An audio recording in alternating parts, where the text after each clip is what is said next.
My husband didn't know. I made $250K a year. He divorced me while I was in the hospital. Please stay with me as I tell you my story. Don't forget to like, share and subscribe to this channel for your support. Means a lot to me. Now back to my story. For years, she lived with a secret. Every morning, she dressed in tailored suits, clicked her heels across marble floors, and signed contracts worth millions. At work, she was unstoppable. Her salary, $250,000 a year, was a quiet reflection of her brilliance. But at home, she was someone else entirely. Marcus, her husband, never asked about her paycheck. He assumed she made enough to support herself, but not more than him. His ego thrived on the belief that he was the provider.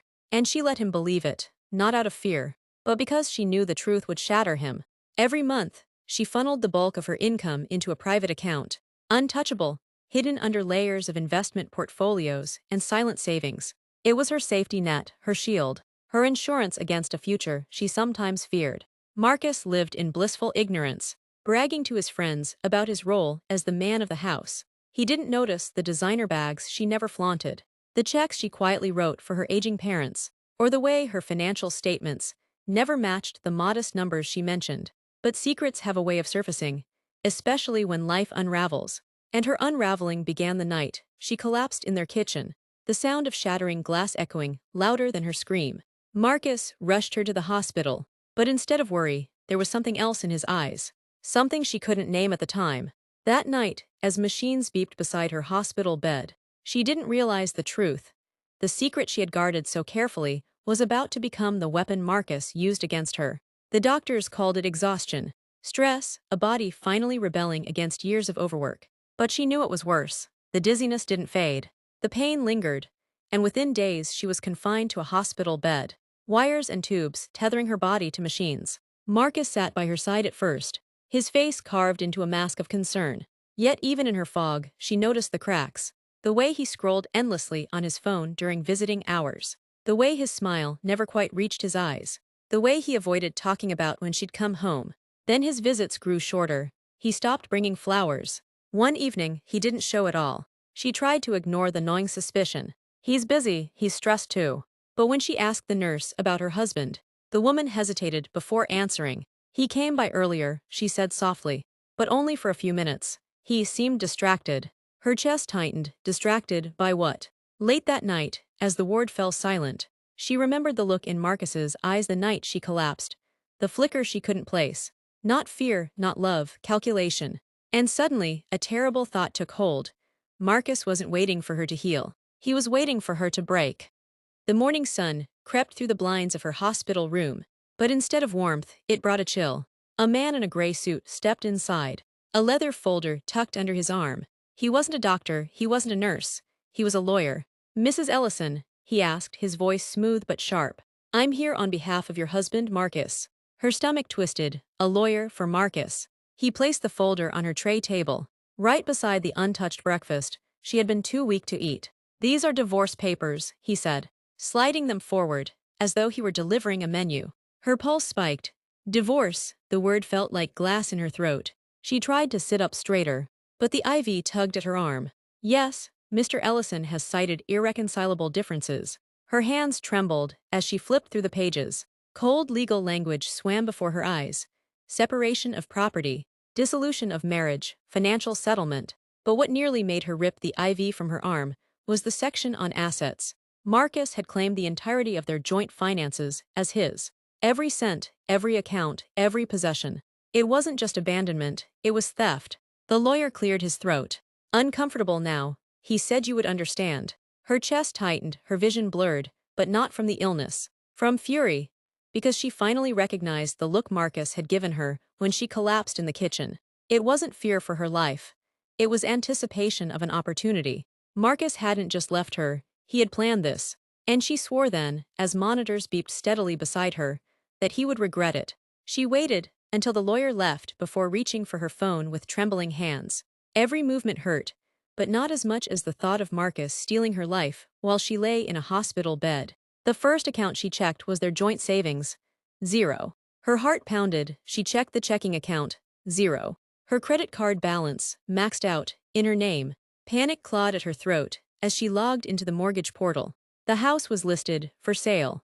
Marcus hadn't wasted a second. He wasn't just divorcing her, he was erasing her. Her stomach turned as she scrolled further, piecing together the plan. He had shifted money into accounts she didn't recognize, sold assets quietly, and used her identity for loans. Every detail screamed premeditation. This wasn't a decision made in the heat of frustration. This had been in the works for months. And she was too sick, too weak to stop him. Her body slumped against the pillows. But then her gaze sharpened. Marcus thought he had won. He thought she had nothing left. But Marcus didn't know about the other accounts. The ones he had never seen. The ones holding over $1.20 million, her true wealth. For the first time since the lawyer walked in, a smile tugged at her lips.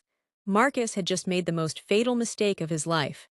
She thought Marcus's betrayal had reached its peak. The divorce, the stolen accounts, the house on the market, it was enough to shatter anyone. But the universe wasn't finished peeling back his layers. One evening, while scrolling through her phone, a message appeared from an old college friend. I don't know how to tell you this, but Marcus isn't just leaving you. He's already with someone else. Her chest tightened as the photos arrived one by one. Marcus, smiling with a younger woman draped across his arm. Marcus, in expensive restaurants she had never seen, drinking champagne. Marcus, wearing her wedding band as if nothing had changed. Her fingers trembled as she swiped through the images. The woman wasn't just a fling, she was a replacement. Marcus had promised her the good life, using money siphoned from their accounts. The betrayal cut deeper than any financial theft. Marcus wasn't simply greedy, he was faithless. He hadn't just left her in the hospital. He had been building a future with someone else while she lay helpless, fighting for her life. She pressed her phone to her chest, tears blurring her vision. But beneath the grief, a spark ignited, rage, resolve. Marcus believed she was broken, but what he didn't realize was that betrayal has a way of sharpening the soul, and she was about to sharpen hers into a weapon he could never see coming. Marcus thought he had stripped her bare. The accounts were drained, the cards maxed, the house nearly gone, but Marcus had always underestimated her. While he was busy playing king of the castle, she had been quietly building an empire he knew nothing about. A second phone, a second bank, multiple investments, spread across different firms under her maiden name. Over $1.20 million, untouchable. Her salary had always been far higher than Marcus assumed, and she had protected the truth with iron walls of secrecy. That night, as monitors hummed beside her hospital bed, she transferred funds with steady hands. To Marcus, she was still the weak, bedridden wife he was abandoning. But behind the scenes, she wired money to the best divorce attorney in the state, paid a private investigator to track Marcus's every move, and secured her assets so deeply he'd never sniff them out. The Pie's first report arrived within days. Marcus wasn't just planning to leave her. He had already opened joint accounts with the mistress, already paraded her around as his future wife, already promised her wealth that wasn't his to give. She read the report with a calm she didn't recognize in herself. Her hands no longer trembled. Her fear was gone. Marcus believed he had her cornered, but he had just handed her the perfect stage. And when she walked into that courtroom, she wouldn't crawl in as his broken wife. She would stride in as the woman he had underestimated, and destroy him with the truth. The investigators' files arrived in a neat black folder, photos, receipts, and documents neatly clipped together. Each page was another nail in Marcus's coffin. There he was, smiling beside his mistress in restaurants she'd never seen, wearing suits bought with her money. Bank statements showed transfers into accounts he opened under both their names.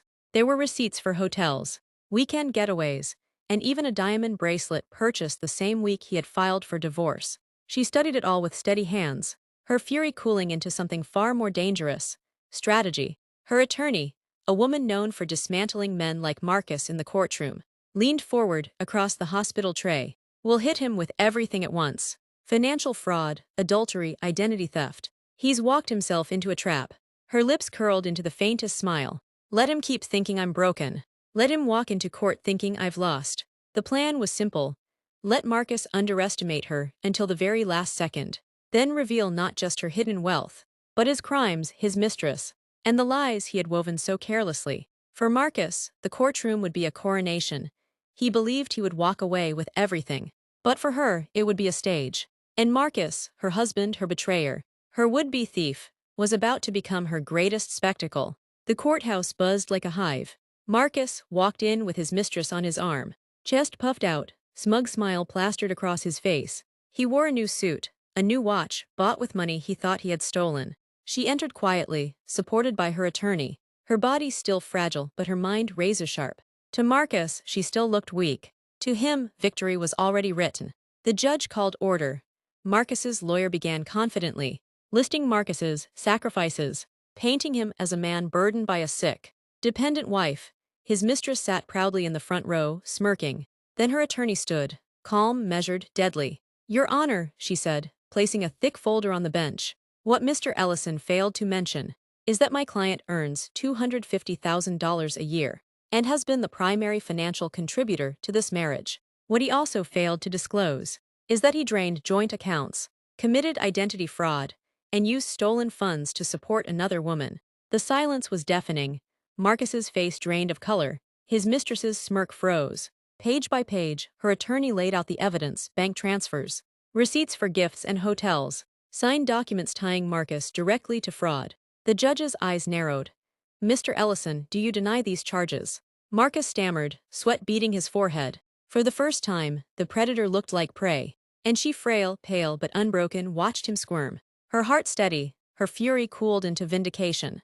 The empire Marcus thought he had stolen crumbled in a single morning, but the final blow was still to come. The judge's gavel cracked against the wood, echoing like a death sentence. Marcus tried to speak, but his voice came out as a strangled stutter. "Mr. Ellison," the judge said firmly, "the evidence presented leaves no doubt. You attempted to defraud your wife, drain shared assets, and misuse her identity for personal gain. This court will not tolerate such behavior." Marcus's lawyer slumped in silence. His mistress shifted uncomfortably, sliding her hand from his arm, as though his failure might stain her too. Then came the verdict: the house, awarded to her, restitution, every dollar Marcus had siphoned returned with interest. The loans, declared fraud, placed squarely in Marcus's name. But it didn't end there. The court forwarded evidence of tax evasion and identity theft to state prosecutors. What Marcus thought would be a clean break had spiraled into a criminal investigation. As guards escorted him out in disgrace, his eyes darted toward her. For the first time in their marriage he looked small, powerless. She sat motionless, her attorney's hand on her shoulder. Inside, a storm of satisfaction burned steady. Marcus hadn't just lost money. He had lost his pride, his mistress, his freedom. And he knew exactly who had taken it all back. But for her, the battle wasn't only about revenge. It was about survival, and reclaiming the life he had tried to erase. And as the courthouse doors closed behind Marcus, she realized something chilling. This wasn't the end of his downfall. It was only the beginning. Back home, the silence of her house felt different. It wasn't empty, it was hers. The papers were signed, the accounts secured, the nightmare legally over. For the first time in months, she could breathe. But as she unpacked her things, she found an envelope tucked in the back of Marcus's desk drawer. Her name was scrawled across the front in his handwriting. Her hands hesitated, but curiosity won. Inside was a letter, not an apology, not a plea, a confession. "I always knew you made more than me. I could see it in the way you spent quietly, the way you hid statements. I didn't know how much, but I knew enough, every day. It ate at me, your success, your independence. I could never match it, so I decided, if I couldn't control you, I'd take everything from you." Her breath caught. He hadn't been blindsided by her wealth. He had been consumed by envy the entire time. The divorce wasn't betrayal born of ignorance. It was sabotage born of obsession. The final line chilled her. "I may have lost this round, but you'll never be free of me."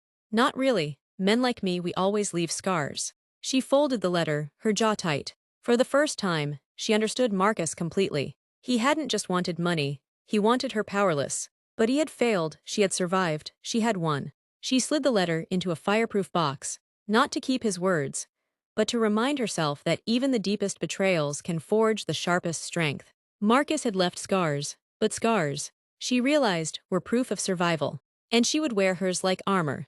Thank you for watching till the end. Don't forget to like, share and subscribe to this channel for more interesting stories.